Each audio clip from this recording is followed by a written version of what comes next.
Assalamualaikum warahmatullahi wabarakatuh.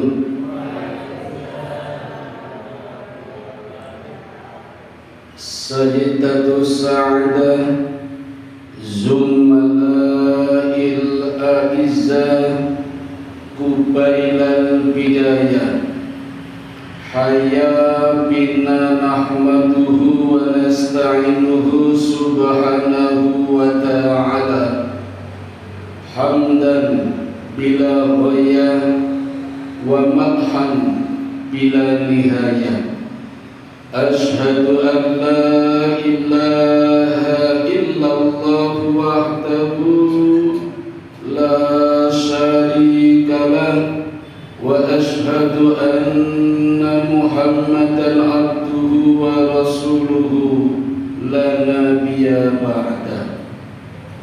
Syukur alhamdulillah, monggo Bapak Ibu saudara-saudara jamaah pengajian Obama obrolan agama malam Ahad Masjid Mubarak yang diberkati Allah.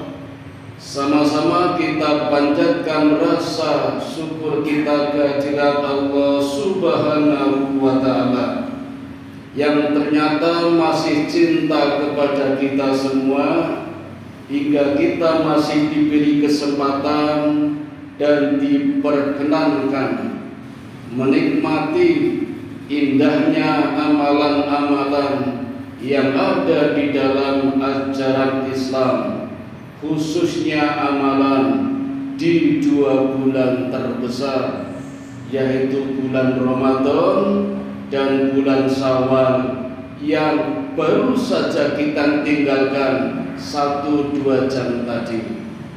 Di bulan Syawal ternyata sudah kita lewati selepas maghrib tadi, dan malam ini kita sudah memasuki bulan Dzulqa'dah. Saya ucapkan selamat kepada Bapak Ibu sekalian yang telah menuntaskan ibadah Ramadan, khususnya berpuasa, dan ditambah lagi dengan puasa Syawal selama 6 hari. Sebab kata Nabi, barang siapa berpuasa Ramadan dan berpuasa Syawal, maka lengkap sudah seperti puasa selama 1 tahun. Kenapa bisa demikian? Karena 1 hari berpuasa nilainya 10 hari. Man ja'a bil hasanati falahu asru amtaluha. Barang siapa berbuat 1 kebaikan, misalnya berpuasa 1 hari, maka nilainya 10. Jadi kalau kita kemarin berpuasa di bulan Ramadan selama 1 bulan, dianggap 30 hari, dikalikan 10 berarti 300 hari. Dan bila dalam 1 tahun ada 360 hari, tadi sudah 300, maka yang 60 adalah 6 hari Syawal dikalikan 10 menjadi 60. Jadi kalau ditambah 300 tadi pas genap 360, seperti berpuasa selama 1 tahun. Bagi yang kemarin tidak berkesempatan, tidak usah kecil hati. Banyak-banyak berharap dan berdoa, mudah-mudahan Allah masih memberikan kesempatan di tahun depan untuk bertemu lagi dengan bulan Ramadan dan juga bulan Syawal. Nanti kalau Allah masih memberikan kesempatan kepada kita, kita sudah berniat, kita buat azam sungguh-sungguh untuk betul-betul meningkatkan kualitas kita di dalam beribadah. Dan orang-orang yang seperti inilah yang disebut orang yang beridul fitri, orang yang benar-benar syawalan. Karena masih banyak di tempat kita syawalan hanya sekedar narasi, belum tahu konsep yang sebenarnya syawalan itu apa. Banyak orang tahu Syawal artinya artinya peningkatan. Memang nama bulannya Syawal, Syawal artinya peningkatan. Tapi ketika ditambahi akhiran Syawalan menjadi tradisi. Katanya tradisi di bulan Syawal. Sekedar urun rembuk Bapak Ibu, malam ini mungkin saya tidak menyampaikan kisah Nabi dulu. Urun rembuk, ya, siapa tahu belum ada yang menyampaikan. Kalau sudah ya syukur, alhamdulillah, tambah apal. Kalau beda, percaya yang kemarin saja, yang saya nggak usah dipercaya. Ini etika saya begitu. Seperti imam-imam yang lain tidak memaksa, monggo percaya yang lain saja. Ini sekedar urun rembuk tentang Syawalan. Sekedar kenang-kenangan, nampaknya masih belum tega saya berpisah dengan bulan Syawal. Baru 2 jam tadi berpisah. Sudah masuk bulan Dzulqa'dah. Syawalan Bapak Ibu, itu sesungguhnya refleksi orang-orang Islam setelah bulan Ramadan yang masih ingin berusaha meningkatkan amalan-amalan ibadahnya dan mempertahankannya secara islami. Yang perlu digarisbawahi islami. Jadi masih memperjuangkan tata cara Islam di dalam beribadah. Nah, orang yang seperti ini disebut Syawalan. Tapi ada orang yang juga ingin mempertahankan, memajukan, berusaha mengamalkan ajaran-ajaran Islam, tapi sayangnya sudah terkontaminasi dengan arus modernisasi, bahkan westernisasi. Nah, orang-orang yang seperti ini, mohon maaf, tidak bisa disebut Syawalan. Tapi mereka sering menggunakan dengan kata halal bihalal. Jadi beda Bapak Ibu Syawalan dengan halal bihalal. Di seluruh dunia tidak ada halal bihalal. Di kamus bahasa Arab tidak ada halal bihalal. Itu karangan penjajah. Seolah halal bihalal, halal dengan halal. Maka jangan kaget kalau di dalam halal bihalal tidak semuanya orang Islam. 10 kali selepas Ramadan, selepas Idul Fitri saya mengisi acara bil halal, banyak pesanan. Nanti materinya umum saja ya, ada yang non Islam. Padahal halal bihalal. Termasuk di SMK saya Bapak Ibu, panitianya mohon maaf. Wah, acaranya ya orjen tunggal, joget-jogetan, halal bihalal. Ini acaranya haram biharam. Naudzubillah min dzalik. Karena sudah terkontaminasi dengan arus modernisasi, bahkan westernisasi. Nah, yang luar biasa yang ketiga Bapak Ibu, ada istilah lebaran, lubar, bubar tenan, berbodohi wis bubar tenan. Makanya orang-orang yang seperti ini biasanya ketika Ramadan saja sudah menderita. Betapa beratnya beribadah puasa, ngantuknya sholat malam, sambat terus galdino. Kok bodone siswi yo, puasa meh rampung, bodone kurang rondino, wah seneng banget. Kok ngerti-ngerti meh rampung yo, ala padune ning sambat terus. Begitu Ramadan selesai, puasa seneng banget, padahal urung kawan poso. Banyak Bapak Ibu orang kemarin yang tidak berpuasa dong melu bodoh, malah kadang gegeri, ya oh hebat dewe orang poso melu bodoh.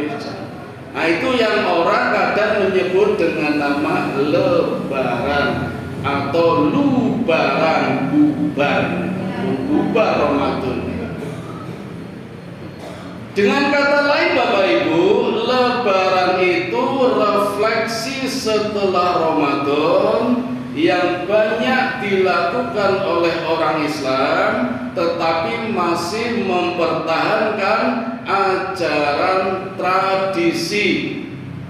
Kalau yang halal bihalal ajaran modernisasi.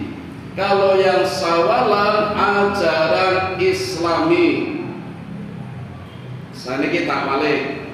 Yang sawalan itu gampangannya Bapak Ibu masih mengikuti ajaran Gusti Allah. Yang halal bihalal mengikuti ajaran penjajah. Yang lebaran masih mengikuti tradisinya simbah-simbah. Ini kita bagi telu. Ketoknya teng mriki ana telu macam juga ini. Mboten usah ngaku pun ngerti kula. Nek orang-orang dulu menyebut sing melu ajarane simbah-simbah sering disebut kaum awam atau kaum abangan. Pun nggih merasa banyak benderane lho. Niki dereng wayahe, mengene pun wayahe kula tak nembe kampanye niki dereng. Nek sing halal bihalal niku banyak yang menyebut kaum celononan. Aku lho nggih celono ya. Dan yang sawalan orang sering menyebut kaum sarungan. Ini cuma sekedar orang dulu nih, kalau sekarang kan sudah berubah. Ya, sholat pakai celana juga nggak apa-apa. Yang penting menutup aurat. Timbang sarungan orang kadoan. Sing guyu kete ora kadoan. Nah, Bapak Ibu, orang yang benar-benar sawalan, Idul Fitrinya hanya 1 hari, Pak. Tanggal 1 Syawal. Itulah yang disebut Idul Fitri, sawalannya 1 hari. Yang halal bihalal sawalannya kadang sebulan penuh. Bisa sawalannya di tengah-tengah, bisa di belakang, sing penting esi bulan Syawal. Nek sing lebaran mbuh ora ngerti. Paling kita si wonten iku. Terus nggih bedane nggih. Kenapa sawalannya 1 hari dan pada tanggal 1 Syawal? Karena Bapak Ibu, Idul Fitri hanya 1 hari, 1 Syawal. Maka harusnya tidak boleh berbeda. Lah kok iso beda? Mbuh iki. Aku yo heran. Kenapa 1 Dzulqa'dah, 1 Rajab, 1 Sa'ban, Rabiul Awal, Rabiul Akhir pasti pas, tidak ada yang berbeda. Ini enggak nak Ramadan, Idul Fitri, Idul Adha kok iso beda? Itu loh saya heran. Gerhana matahari selalu pas, nggak pernah meleset. Gerhana bulan selalu pas, nggak pernah meleset. Kok kalau Idul Fitri, Idul Adha, Ramadan meleset? Jadi saya nggak yakin. Katanya berbeda alat ukur, yang satu pakai hisab, yang satu pakai ru'yah. Kalau caranya begitu Bapak Ibu, jujur saja, secara ilmiah, saya seorang ilmuwan Bapak Ibu, saya memilih hisab. Karena hisab selalu pas, tidak pernah meleset. Ru'yah itu kan melihat. Sekarang begini Bapak Ibu, tanda-tanda pergantian bulan akan muncul hilal. Katakan bulan Sabit muncul nggih. Orang bilang tidak kelihatan karena mendung, karena hujan. Kenapa? Karena melihatnya dari bawah. Ini langit ya, ini bumi. Angel ini. Di langit, bumi. Nah, ini tak batasi dengan atmosfer. Jadi ketika mendung, ketika hujan kan nggak kelihatan. Kenapa nggak kelihatan? Karena lihatnya dari sini. Coba kalau naik di atasnya atmosfer pasti kelihatan. Itulah ru'yah. Jadi bisa jadi nggak kelihatan. Tapi kalau hisab pasti pas. Peristiwa Lailatul Qadar kemarin di bulan Ramadan itu 1 hari yang pasti kejadian dalam 360 hari secara ilmiah sudah terbukti. Yang menemukan justru orang kafir, namanya Profesor Alfred Kroner. Begitu beliau menyampaikan kepada dunia di dalam jurnal ilmiahnya, langsung dipecat dari badan NASA karena banyak orang masuk Islam. Penemuan tentang Lailatul Qadar, ada satu hari dari 360 hari, di hari itu 10.000 bintang berhenti tidak bersinar, 20.000 meteor berhenti tidak menabrak bumi. Itu hanya satu hari itu. Nah, itu secara hisab dihitung pas. Tapi kalau dilihat, karena mendung, karena hujan, kan nggak kelihatan. Karena lihatnya dari bawah. Cobalah naik ke angkasa seperti Alfred Brother, pasti melihat. Jadi ru'ya akan tepat ketika melihatnya secara global. Lihat dari bumi nggak kelihatan, dia naik ke bulan nanti kelihatan. Jadi kalau pengen pas pergantian bulan tanggalnya sama, ya kalau mau ru'ya, dia naik ke bulan. Ane mau naik gunung, gunung Kawi ora ketok. Tapi kalau hisab pas. Ini pendapat saya sebagai seorang ilmuwan. Mohon maaf ya, saya selalu pakai ilmu. Maka Idul Fitri Bapak Ibu hanya satu hari. Karena satu hari, maka Idul Fitri disebut hari raya kecil. Nah, yang hari raya besar adalah Idul Adha. Kenapa? Karena 4 hari, tanggal 10 Zulhijjah ditambah Ayyamut Tasyrik 3 hari, tanggal 11, 12, 13 Zulhijjah. 4 hari dengan 1 hari besar mana Bapak Ibu? 4 hari, maka Idul Adha disebut hari raya besar, Idul Fitri hari raya kecil karena cuma 1 hari. Itu bedanya nggih. Yang kedua, ini cara berpikir anak kecil saja. Wingi pas Idul Fitri jenengan boleh napa Bapak Ibu? Ayam, mentok, bebek, doro. Idul Adha besok boleh napa? Wedhus, sapi, onta. Wedhus karo ayam gede ndi? Wedhus. Sapi karo ayam gede ndi? Sapi. Onta karo mentok gede ndi? Onta. Maka Idul Adha disebut hari raya besar sing dibuleh gede-gede. Hari raya Idul Fitri hari raya kecil sing dibuleh mung mentok, ayam, doro, bebek. Niku gampangane mawon, cara cacile kaya ngono pun paham nggih. Maka Bapak Ibu, orang yang bersawalan pasti akan menuntaskan Idul Fitrinya dalam 1 hari itu, tanggal 1 Syawal. Orang dedreh-dedreh. Beda dengan Idul Adha yang 4 hari. Dan Bapak Ibu, Idul Adha itu adalah hari raya besar di mana Allah punya proyek besar, duwe gawe besar. Maka saran saya, panjenengan sing ajeng duwe gawe, ajeng manten nopo mantu, nopo nyunati, mohon maaf kalau bisa jangan pas Idul Korban atau sebelumnya atau menjelang. Nek ajeng mantu sakniki mawon. Mumpung kula sehat ngundang kula mboten napa-napa. Nek ajeng mantu. Paisak ajeng sunat monggo sakniki mawon. Nek menjelang Idul Adha jangan. Allah sudah sibuk sekali. Nah, sekarang juga sibuk. Jadi kalau mau duwe gawe setelah Idul Adha mulai 14 Zulhijjah. Jangan pas yang 4 hari atau menjelang sebelumnya. Itu acaranya Gusti Allah. Allah duwe gawe. Kalau kan duwe gawe pada hari itu, wong Jawa ngarani niku nyaingi gawene Gusti Allah. Allah punya proyek besar. Allah mengundang orang-orang Islam untuk yang kaya langsung diundang Allah ke Mekah. Haji anggarannya besar 40 juta paling murah.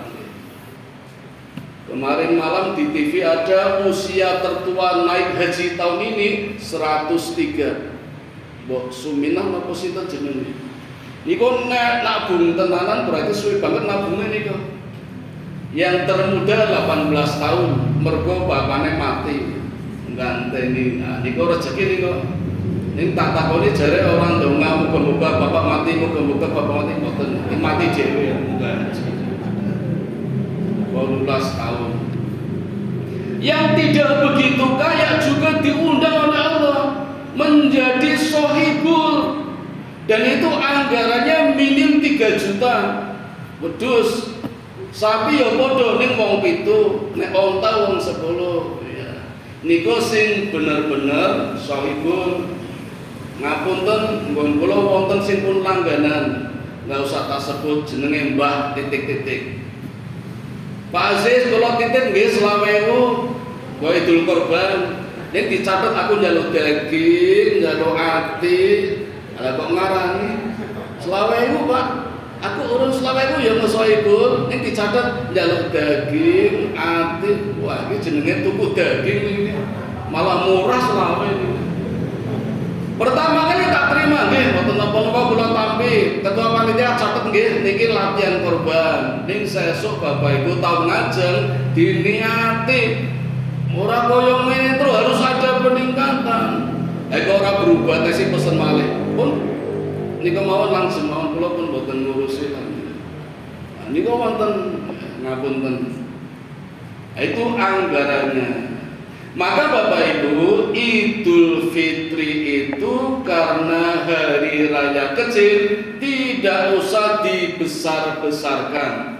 Orang kadang terbalik, Idul Fitri dibesar-besarkan, itulah yang dianggap kecil. Ketika Ramadan hampir selesai, menyambut Idul Fitri, gudeng anggarannya banyak. Tuku klambi 5 setel, wanyar kabeh neng toko neng pasar ora gelem. Niku ngen kula Bu, ibu-ibu ngen kula teng mriki mboten. Benten kali wong lanang. Kula tak titeni Pak Isa niku kan bini pun 10 tahun kan niku. Ora tau ganti nrimo. Karena memang Idul Fitri kecil. Iki mboten ngenyek lho Pak. Tapi kalau ibu kadang nggak kuat, mesti beli yang baru. Ngen kula sini enggak lah, beda. Orang mung tuku klambi nyanyar, kalau perlu HP yo anyar, rumah dicat, mobil anyar kabeh. Geden-gedenan dalam rangka menyambut Idul Fitri, tamune arep do teko, sing ndi do teko, geden. Saatnya Idul Adha yang butuh anggaran besar wis entek-entekan danane ro kamanan arep sohibul ora iso. Nah, ini terbalik. Maka sekarang dirancang Bapak Ibu tahun depan, ini pun terlanjur ya, tahun depan. Kalau besok belum bisa menjadi sohibul, tahun depan diniatkan azab yang kuat, nabung dan betul-betul dianggarkan. Kalau Idul Korban anggarannya besar, sehingga Idul Fitri nggak usah besar-besar, karena memang tidak perlu dibesar-besarkan. Karena Idul Fitri hanya 1 hari, tanggal 1 Syawal. Maka orang-orang yang bersawalan itu menyelesaikan sawalannya pada tanggal 1 Syawal, 1 hari selesai pun rampung. Makanya orang-orang dulu mengatakan Idul Fitri itu bodoh kupat. Kupat niku Bapak Ibu orang mengaku lepat ning laku papat. Nah, tak tambahi saniki. Dulu orang mengatakan betul kupat niku ngaku lepat. Saniki tak tambahi kupat niku laku papat. Ada 4 laku yang harus dilakukan saat Idul Fitri pada tanggal 1 Syawal. 4 amalan selesai dalam 1 hari. Begitu Ramadan selesai, berbuka di waktu maghrib, langsung 1 amalan yang pertama, laku yang pertama adalah takbiran. Cukup prihatin Bapak Ibu takbiran di wilayah kita, karena ternyata tidak sesuai dengan ajaran Nabi. Nabi niku puasa rampung takbirannya di masjid bersama dengan para sahabat, orang-orang Islam bersama-sama bareng-bareng. Suaranya cukup bergema mengagungkan asma Allah. pun niku mawon ajarannya. Tidak ada yang dirugikan. Jujur saja kalau takbiran kita kemarin banyak yang dirugikan. Sampai keliling di jalan mengganggu pengguna jalan lain. Dan taruhan saja Bapak Ibu, saya nggak yakin takbiran kalau di pinggir jalan sambil jalan itu khusyuk.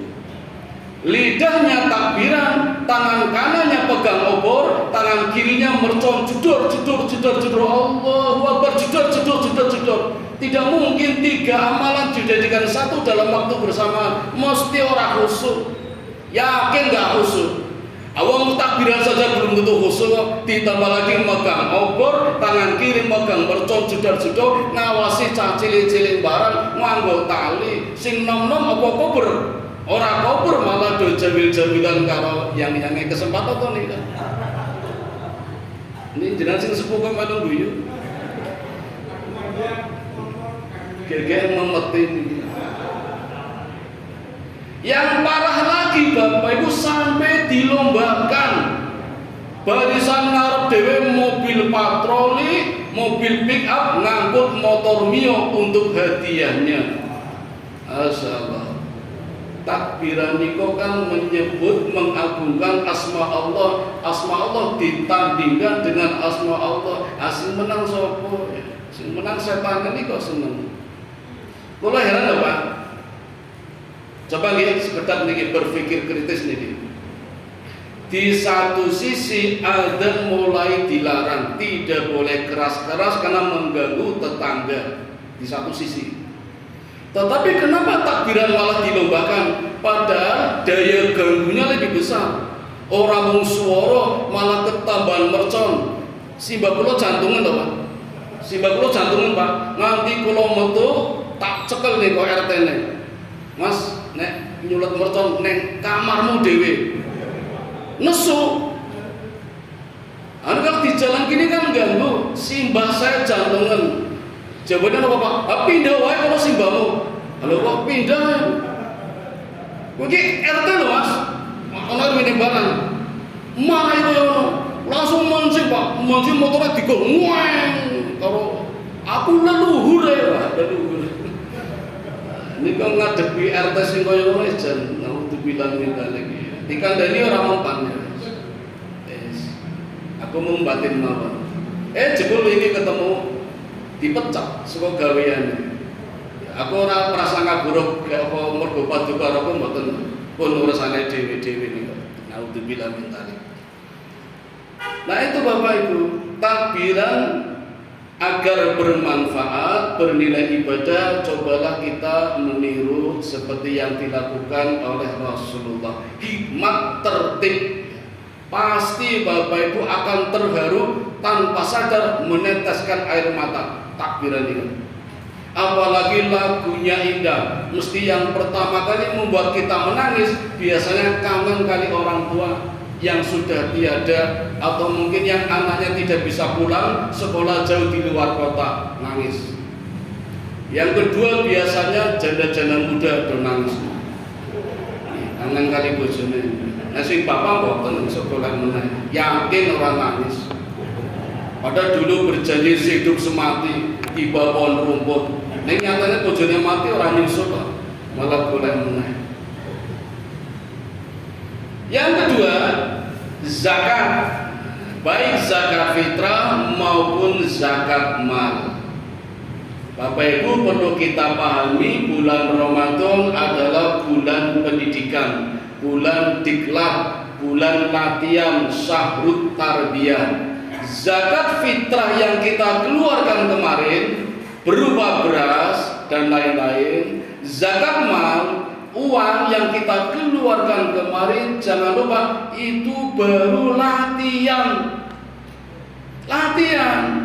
Actionnya sekarang, tantangannya baru dimulai sekarang setelah Ramadan.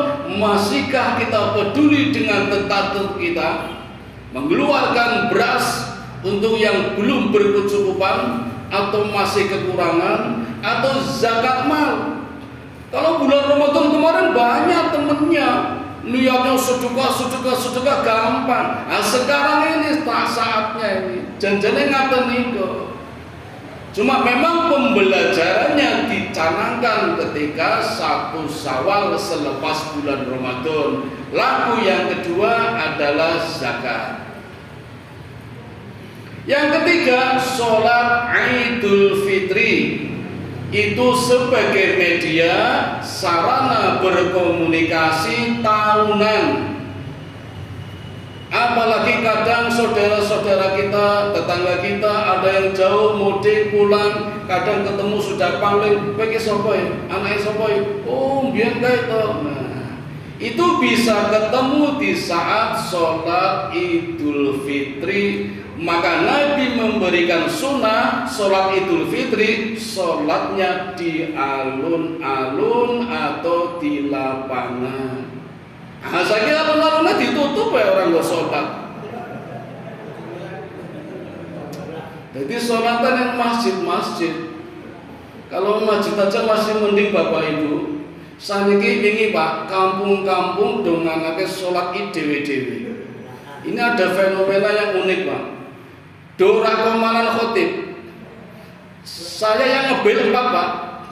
Ning kula milihnya ya sing paling cepat. Ora tapi iki masjid iki sing amplope gedhe iki mboten Mas, sing cepet-cepetan. Jadi yang tak terima yang pertama, yang dua mohon maaf. Kalau mau tanggal 22 tak kawari. Kula kan bodone tanggal 21. Nah, niki sing ngebel telu sing tak pilih sing pertama, yang dua kan nggak bisa. Tak tawari tanggal 22 pripun. Nek gelem aku khotbah 2 kali nanti itu. Amplope 2 Pak. Ora gelem ya wis 21 siji Pak. Setengah 7 pagi ajeng khotbah wonten sing ngebel. Ini saya Pak Ustaz, khotbah nggih kula saged mboten. Ya ora iso setengah 7 man khotbah. Khotib saya nggak datang. Coba Pak, Idul Fitri khotibnya nggak datang coba. Ya, ini pembelajaran buat masjid-masjid harus siap sedia, punya cadangan. Tidak orang jaga kesukun jobo, minimal di mimbar ada kumpulan khotbah orang ketak moco mboten napa-napa. Ini pembelajaran ini. Nah, fenomenanya seperti ini dong anake dhewe-dhewe. Kadang orang masjid yo anake ning parkiran apa tempat cuci mobil dipaksakan. Di lapangan badminton ono macam-macam itu. Jadi kadang panitianya orang kajen, Bapak Ibu nanti setelah sholat mohon dengarkan khotbah, nyatanya udah bubar. Nanti setelah khotbah bersalam-salaman bubar, panitianya ditinggal. Nah, jadi nggak ada media sarana komunikasi silaturahmi, ada langsung bubar. Nah, itu yang ketiga. Dan yang keempat adalah silaturahmi. Itu bisa diselesaikan dalam 1 hari pada tanggal 1 Syawal. Kalau zaman dulu sunahnya murid datang ke guru, santri domoro teng kiai. Itu ajarannya seperti itu. Orang gendong marani siwur. Karena keberkahan ilmu ada pada guru ketika siswa datang ke gurunya atau santri datang ke kiainya. Nah, fenomena yang keren kan sekarang nek jenenge les privat guru teko nang omah. Undang ustaz ngajari ngaji teko nang omah muridé. Ngapunten keberkahannya kurang. Nilai juangnya nggak ada, nilai usahanya nggak ada. Napa malih casane aduh waduh, saking diwali kula teko ngono ya aduh to. Kowe kok ora gelem. Tak bayar, bukan masalah bayarannya, keberkahannya. Makanya Bapak Ibu, begitu tanggal 1 selesai 4 laku rampung, nanti hari kedua puasa Syawal. Selama 6 hari, 2, 3, 4, 5, 6, 7 6 hari kan rampung. Memang ada sawalan yang boleh dilakukan di tengah-tengah atau di akhir bulan Syawal, lompat-lompat juga boleh. Tapi sunnahnya Bapak Ibu 6 hari berturut-turut dimulai tanggal 2. Itu ternyata filosofinya Bapak Ibu, ajaran-ajaran Nabi yang dilanjutkan oleh para wali dan para kiai itu menjadikan badan kita sehat. Kenapa setelah lebaran banyak orang diare, mencret, macam-macam, mergo balas dendam, terutama orang-orang yang berlebaran ketika Ramadan menderita, begitu bodoh, wah balas dendam, wong lebu. Napa meneh panganan cah saniki Bapak Ibu jenengan mesti hafal anake. Takoyaki, teriyaki, hokben, yoshinoisa, tapoki, jeng-jeng, wah apa itu? Kalau ya apa? Minumannya Coca-Cola, Fanta. Padahal Bapak Ibu teng Amerika Coca-Cola niku nggo ngresiki toilet. Sing do kelat-kelat angel dikumbang nganggo Coca-Cola, diombe yang ngresiki ati ususnya radang tenan to niku. Jangan kaget kalau berita-berita terkini banyak anak kecil kena ginjal, kena apalagi itu, kena makan minumannya seperti itu. Wis digawe wong tuane ora dipangan. Jadi banyak anak nggak nurut orang tua, murid nggak nurut guru, santri ora dan nurut kiai. Padahal kiai dibimbing oleh Allah. Kalau Nabi itu punya sifat maksum, terjaga dari kesalahan dan dosa. Kalau wali itu terbebas, Allah berikan sifat namanya mahfud. Mahfud itu terbebas dari dosa besar, tetapi kadang masih berbuat salah. Tapi salah kecil dan segera bertobat karena dibimbing oleh Allah dengan sifat namanya mahfud. Mboten ngangge MD lho niku. MD niku singkatan mesake dhewean. Kan berjuang sendiri nggak ada yang nemenin itu. Mesake banget. Kula aja ngonconi jane niku. Bongkar-bongkar kebusukan nang minta-minta MD mesake dhewe niku. Dulu dijanjikan jadi wakil lah. Wis ukur jas sembarang, ngerti ma'ruf amin, ya kecewa toh. Pertama ngalah, nyimpen asal ini dibongkar kabeh. Aja ngoncone dipun, mangke tak koncone itu. Sifat mahfud yang dimiliki oleh para wali. Nah ini menurunkan pada kiai, sing bener-bener kiai nggih, mergo wonten sing kiai-kiainan. Orang yang menjual agama untuk kepentingan politik jenenge kiai-kiainan. Ulama-ulamaan boten ulama beneran. Jadi sunah mlebu surga-surgaan. Ora surga tenanan itu. Makanya dulu Bapak Ibu, begitu Syawal selesai, orang-orang yang datang ke rumahnya, santri-santri yang datang, do disuguhi lontong, kupat, duduhe santen, koncone lepet, sing bangsa alus-alus dalam rangka menghormati perut, berposo suwi, makanannya halus-halus biar tetap sehat badannya. Ora kaya mau bae jeng-jeng takoyaki, topoki, yoshinosa, wetenge ora kuat dong mencret kabeh. Ora do nurut kiai kok. Dan itu ada pelajarannya Bapak Ibu. Jadi ajaran-ajaran dulu penuh dengan syarat dan isyarat. Mergo kita terlalu lama dijajah oleh penjajah, yang bisa sekolah hanya orang-orang kaya, yang pribumi, yang rakyat tidak bisa sekolah, isone mau ngaji we diawasi, nek ketok tenan cetok dilarang. Maka kiai pembelajarannya tidak di sekolah, di musola, di gubuk-gubuk dengan menggunakan syarat dan isyarat. Maka orang-orang dulu cerdas. Pembelajarannya dengan menggunakan isyarat agar paham dengan pembelajarannya. Pembelajaran itu dijadikan syarat, isyaratnya dijadikan syarat. Bagaimana kiai mengajarkan kepada santri-santrinya dengan isyarat yang namanya lontong, maka lontong dijadikan syarat. Ketika santrinya datang disuguhi dengan lontong, maksudnya le muridku lontong ki artine olone kotong. wis rampung Idul Fitri, salaman, wis orang duwe olone kotong, maka syaratnya harus ada lontong biar paham kalau kita sekarang sudah tidak punya salah olone kotong jenenge lontong. Ngaten Pak. Nah, kupat pun apal ngaku lepas. Santen sing duwe salah nyuwun pangapunten. Kadang sing duwe salah gengsi malah nyalahke orang yang memaafkan, barang siapa tidak memaafkan malah nyalahke. Ora usah dikandani, insyaallah kiai sudah memaafkan. Nih tinggal bukti kalau yang punya salah berani nggak menyatakan kesalahannya. Secara langsung kadang nggak ada berani, wanita lewat WA. Ketika tangan sudah tidak bisa memegang, lidah tidak bisa terucap, itulah tanda-tanda stroke. Orang kalau maaf nganggo WA, itu saja tulisan orang langsung di-share, urung nganti rampung macane.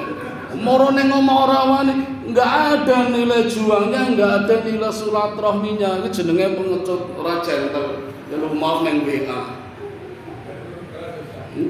Padahal kiai-kiai dulu mengajarkan dengan isyarat namanya santen, sing duwe salah nyuwun pangapunten. Jajane tambahane jenenge lepet. Nek duwe salah wis minta maaf disilep sing rapet, rasa dicerita-ceritake. Kadang koncone wis njaluk maaf, dimaafkan ning diceritake, apa doae tidak memaafkan malah terbongkar lagi. Kadang bongkar-bongkar sendiri, itu namanya aib. Sesama kita kalau membuka aib saudara kita sama saja makan bangkai saudaranya sendiri. Naudzubillah min dzalik. Itulah ajaran orang-orang dulu Bapak Ibu, penuh dengan syarat dan isyarat. Contoh lain nggih, nek wonten kenduren selamatan, ya mohon maaf, memang ini tradisi nggih. Tapi hanya dengan cara itulah pembelajaran. Karena sekolah nggak boleh, sama penjajah dilarang, dicekel, waduh dipateni. Sehingga pembelajarannya dilakukan ketika ada acara-acara, dijadikan tradisi, dan pada acara itu ada kenduren, ada keselamatan, ada syarat dan isyaratnya. Biasanya nopo Bapak Ibu? Isyaratnya apa? Tumpeng. Dan tumpeng dijadikan syarat agar ada pembelajaran. Maka kiai dulu mengajarkan tumpeng niko Bapak Ibu artine sing 5 waktu kudu mempeng. 5 waktu niki napa Pak? Sholat. Kalau kiai langsung menjelaskan sholat dilarang sama penjajah, nggak boleh, ngertinya sembahyang. Maka bagaimana cara menyampaikannya? Kiai menggunakan isyarat, dan isyaratnya dijadikan syarat. Dalam acara itu harus ada tumpeng, biar kiai bisa mengajarkan nek tumpeng itu adalah sing 5 waktu kudu mempeng. Kalau ingin ceramah dan bantu do diplasake Pak. Pak Ustaz, tumpeng itu sing 5 waktu kudu mempeng kok. Ketoke mboten nek pengen metu kudu mempeng. Wah, jan. Orang-orang genah. Kula niku diundang sawalan, Pak. Kula paling enom dhewe. Jadi sebelum acara dimulai kula dikenalke Pak Aziz, ini yang sudah biasa keluar masuk penjara. Ini kemarin baru keluar ini. Ini kok jebul joksin Pak. Kalau diundang sawalan teng Kota Gede itu dulu itu semua alumni joksin. Joksin yang kedua. Yang pertama kan pojok bensin, Joko Karyan, PBM, pasukan berani mati, konmak perang wani Pak. Hal yang kedua kan Joko Sinting. Yang Kalau generasi sekarang banyak murid-murid saya, mergo kula mulang nggih, terus kula diundang. Niku ora ada benar wis tua-tua kabeh kok. Itu ceritanya ini udah biasa keluar masuk penjara. Jadi kula ngisi ngaten nggih diplasat-plasatke. Tumpeng niku asline sing lima waktu kudu mempeng. Nah, tumpeng niku Bapak Ibu pucuknya itu ada namanya. Jenengan apa Bu? Bucang. Bucang niku nyebute kudu kenceng. Jadi maksudnya apa? Kudu tadarus, kudu ngaji, andal sing kenceng. Asing ngene yo diplasatke iki, Pak. Pak Ustaz niku bucang itu orang nyebute kenceng. Nah pengen mlebu ya kudu kenceng. Iki sing guyu ketoke pengalaman ini. Apa malah sing menang. Kenapa? Tumpeng bentuknya lancip, sing lancip nang dhuwur, ora diwale. Nah, diwale ambruk. Niku jenenge nudik Bapak Ibu. Lancip itu nudik. Jadi kalau kita lihat kan gini.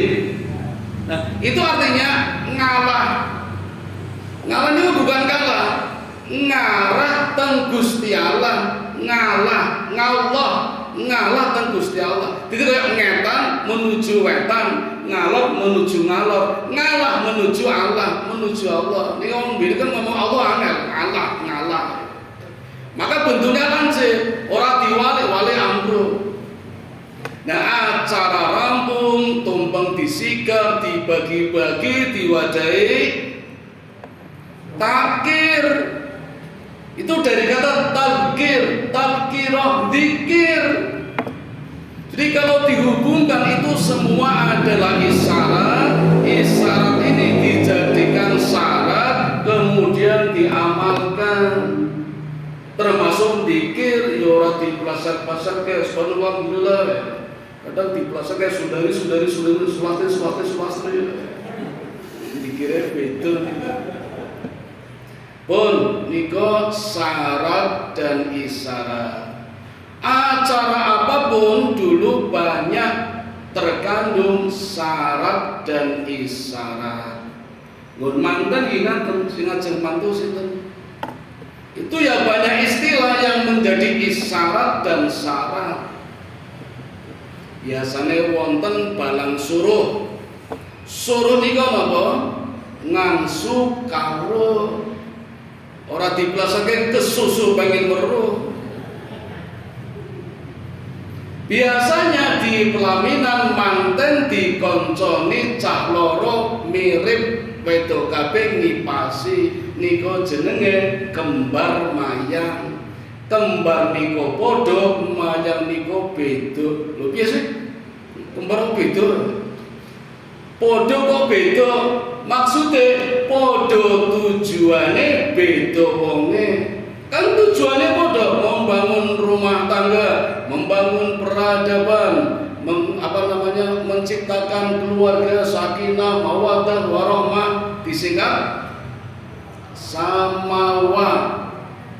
Kulo diprotes murid kulo samara Pak, kok iso samara? Sakinah, mawaddah, warahmah. Samawa, kulo samara.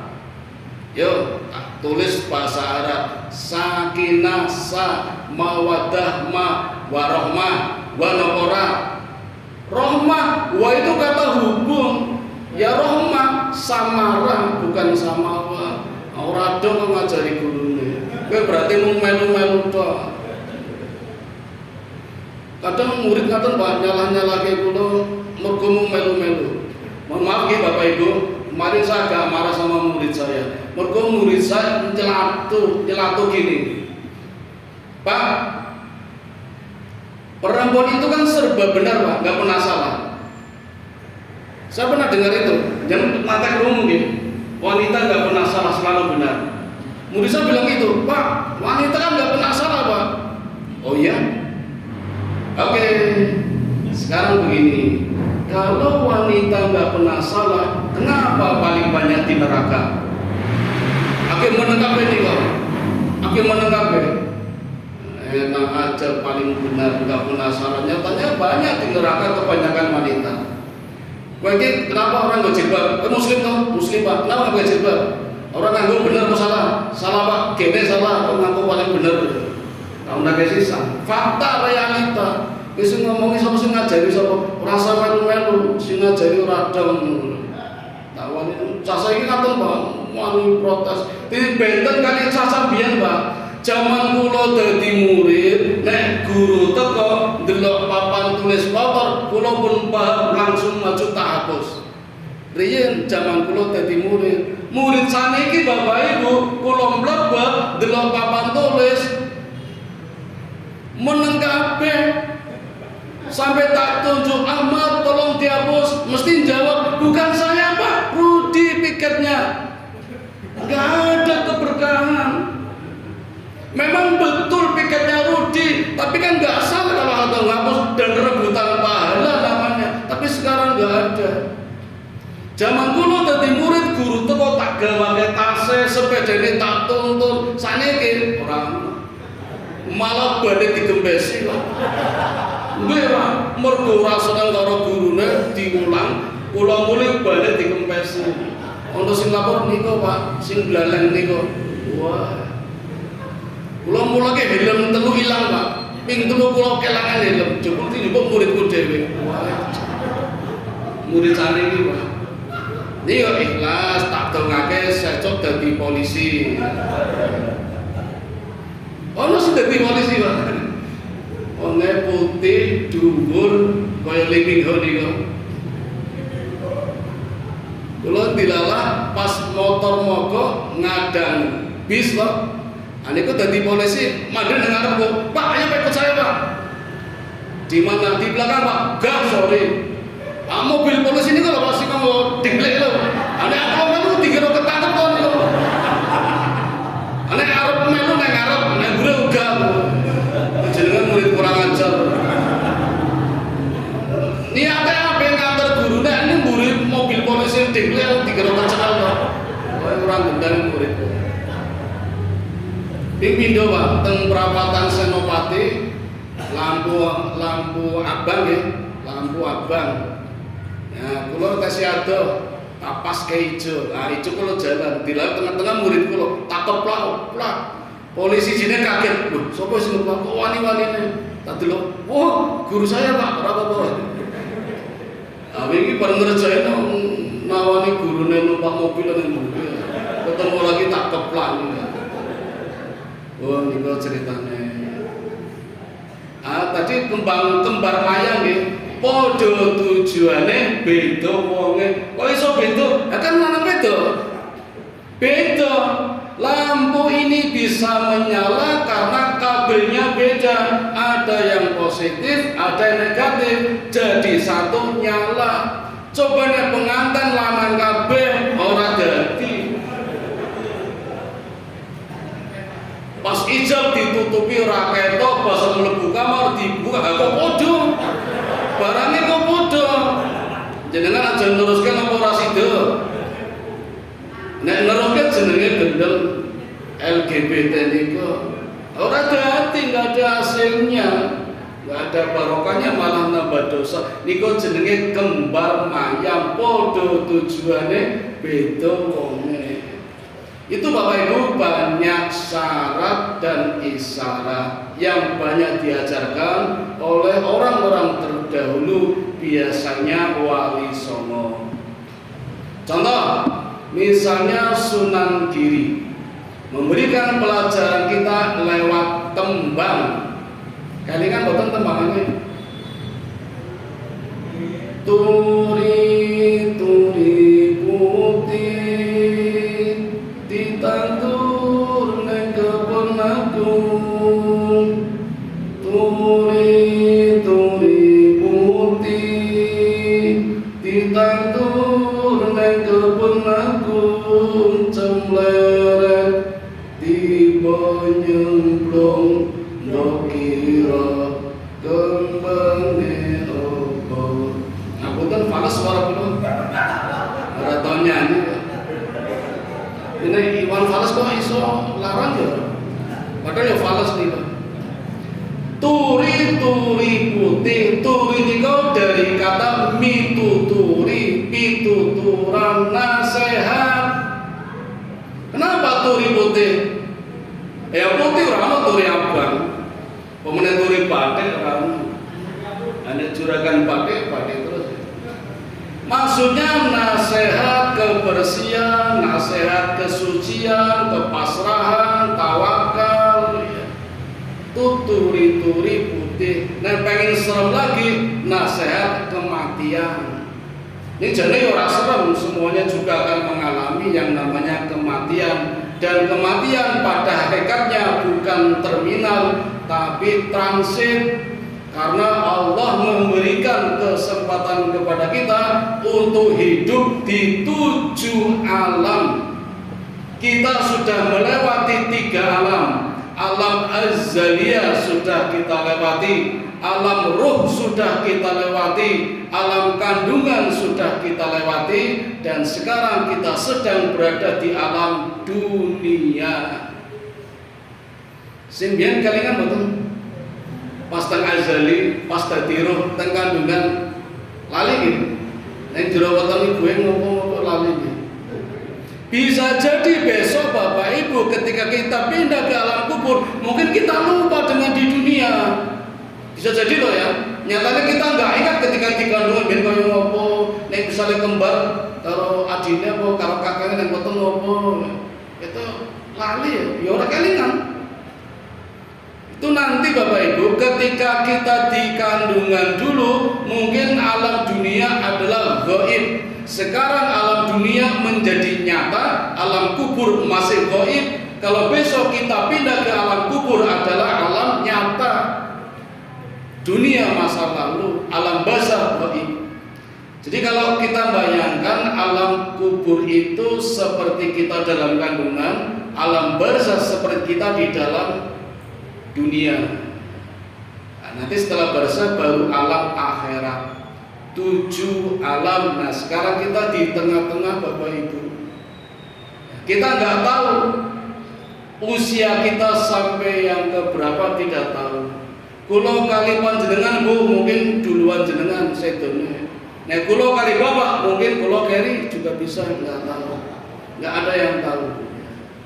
Maka yang terpenting adalah seperti pesan Sunan Giri tadi, ditandur neng kebun agung. Kebun agung ini apa Pak? Kebun agung ini apa? Kuburan. Terus Jogja wonten niku. Terminal Jombor ngilang jalan Kebun Agung niku. Ini tak tutute orang kuburan ya. Orang kuburan ini. Ditandur neng kebun agung. Nah, kita besok ditandur Bapak Ibu. Tapi sia-sia kalau hanya jasad. Maka ketika ditandur sebaiknya harusnya kita paham kalau yang ditandur sebenarnya bukan jasad kita saja, tapi adalah amal. Dan kalau kita lihat di dalam Al-Quran ketika para jenazah, mayat-mayat orang yang sudah meninggal dikubur di alam kubur, ketika ditanya mereka banyak mengatakan begini, andai saja ya Allah Engkau hidupkan aku lagi walau 1 detik, pasti aku akan sedekah. Pada janji begitu Pak. Jadi do menyesat kok biar orang do sedekah. Mereka enggak berjanji kalau di depan lagi akan sholat enggak, akan puasa enggak, tapi do janji akan sedekah. Berarti ada apa dengan sedekah ini? Sedekah itu kita nandur Pak. Ditandur neng kebun agung, maksudnya sedekah. Kenapa harus sedekah? Biar tidak gelo, tidak menyesal. Maka kata Sunan Giri, cemleret tipe nyemplung. Nek ngen kula Pak, teng Tegal nggih. Cemleret niku kewan kaya kadal niku. Mabur ana niki ijo apa gombel nggih. Niku tak pelajari lho, nang ndi ya ora ono ya, apa nang kuburan. Kula teng kebun binatang ya ora ono. Teng Malioboro ya ora ono. Ono kabeh teng pasar ora ono. Bu, gadah anu mboten selaret. Orang duwe jangkrik. Duwene tekek arep tuku pira tekek. Selaret terang duwe. Teng mriki cemlaret iki.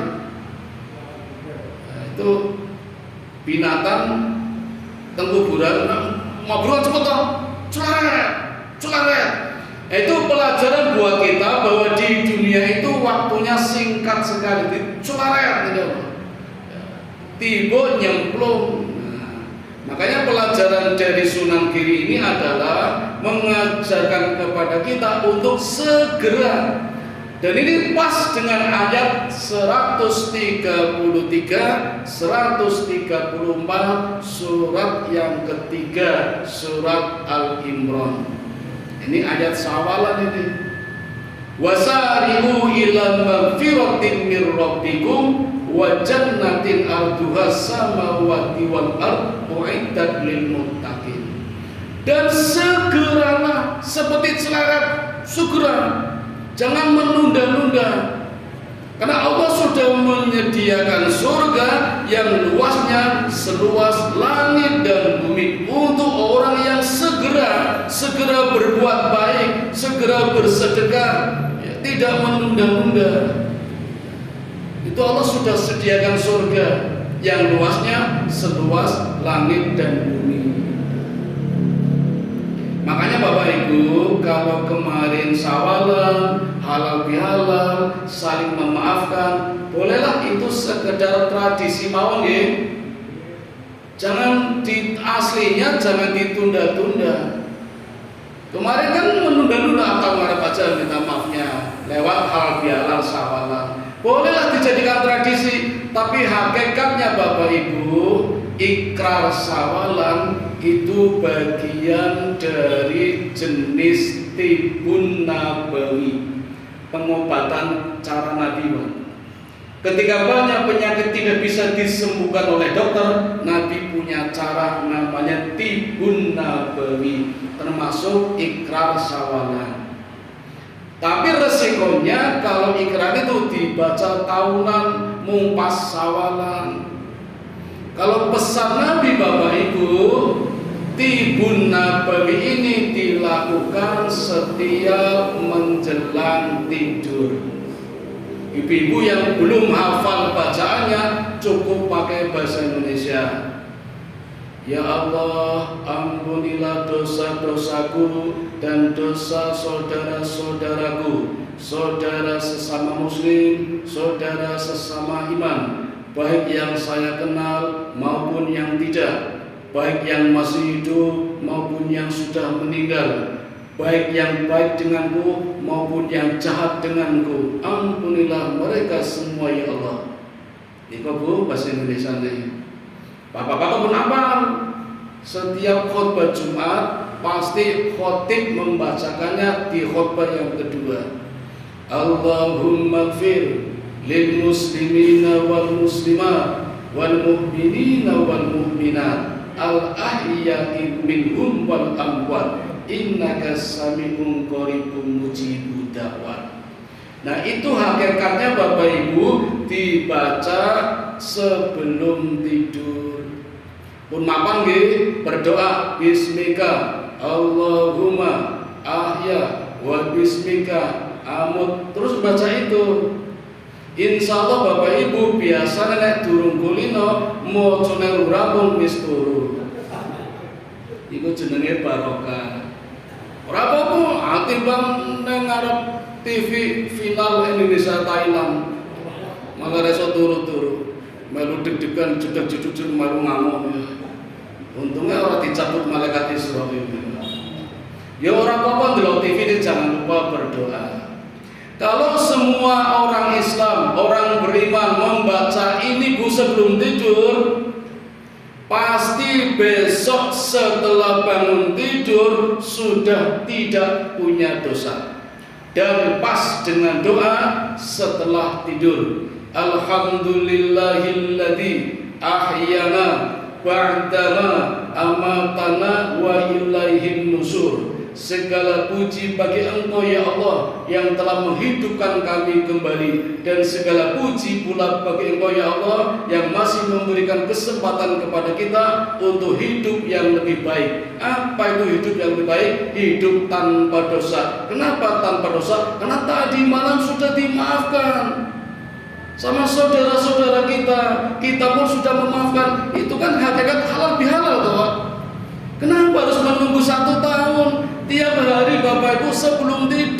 besok sudah nggak punya dosa. Ane nunggu ono halal bihalal ya kesuwen. Yo nek esi urip nek pun nggak ada jaminan.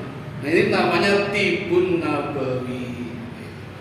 Ami kalau ngaturakan niki teng sekolahan pasawalan rampungan do njaluk niki Pak, aku ditulis aku dikirimi, nggih mangke sabar. Mungkin nggak pernah kayak gitu nih, jadi tak sampaikan. Nah, perkataan Bapak Ibu sekedar urun rembuk tentang syawalan. Sudah tahu bedanya nih, syawalan halal bihalal dengan lebaran. Prioritas kita target syawalan agar ada peningkatan, dan tahun depan insya Allah mudah-mudahan Allah memberikan kesempatan kepada kita lagi untuk lebih meningkatkan takwa kita lagi lewat wadah yang namanya Ramadan dan juga Syawal. Walaupun Syawal sudah berakhir, izinkan saya mengucapkan taqabbalallahu minna wa minkum wa taqabbal ya karim minal aidin wal faizin wal maqbulin wa kullu amin. Saya kembalikan kepada pembawa acara. Assalamualaikum warahmatullahi wabarakatuh.